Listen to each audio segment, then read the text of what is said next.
In keeping the last time we met very briefly, we spoke about the idea that my thoughts don't mean anything. Tied into that idea or concept or teaching is an observation that we've made at our center repeatedly and almost without fail, and that is that every single individual that comes to see us comes with an enormous addiction to victim.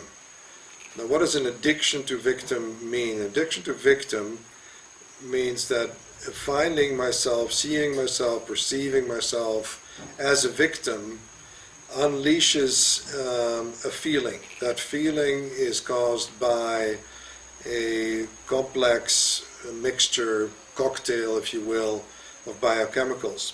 So every time I have a victim experience or a victim thought, I'm sending biochemicals into my body. I am addicted to those biochemicals.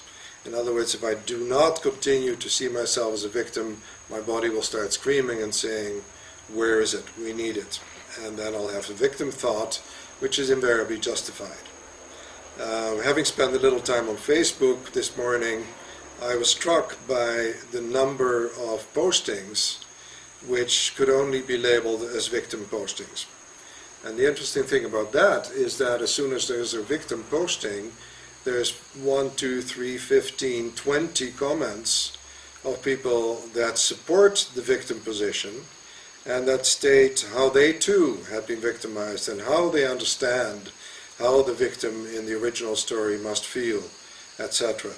And clearly, it must be absolutely abundantly clear that there's no way out of victim by agreeing with the victim position.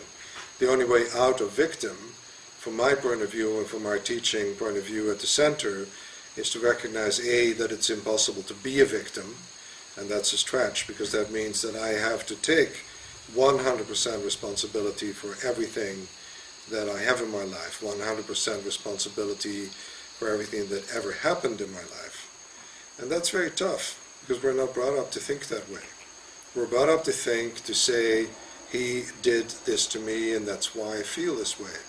Or she behaved in a certain way and that's why I turned out the way I am.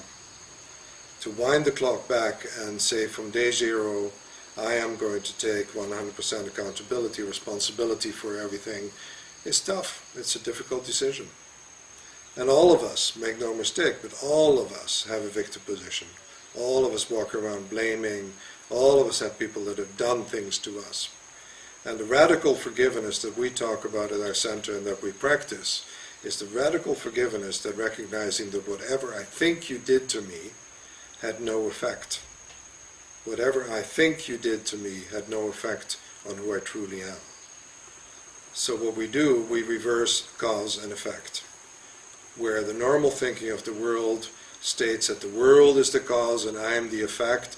If my parents had been differently, I would feel differently. If the political situation were different, I would feel different. If the weather was better, I would feel different.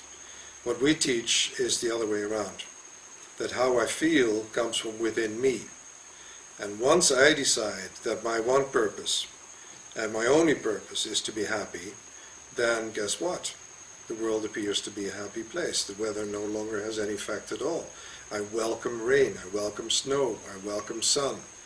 In other words, I begin to welcome everything that comes into my life. And that's a huge shift from welcoming, which came originally from blame, where I welcome nothing, I would try to resist and fight everything, to welcoming everything, absolutely everything into my life as a gift.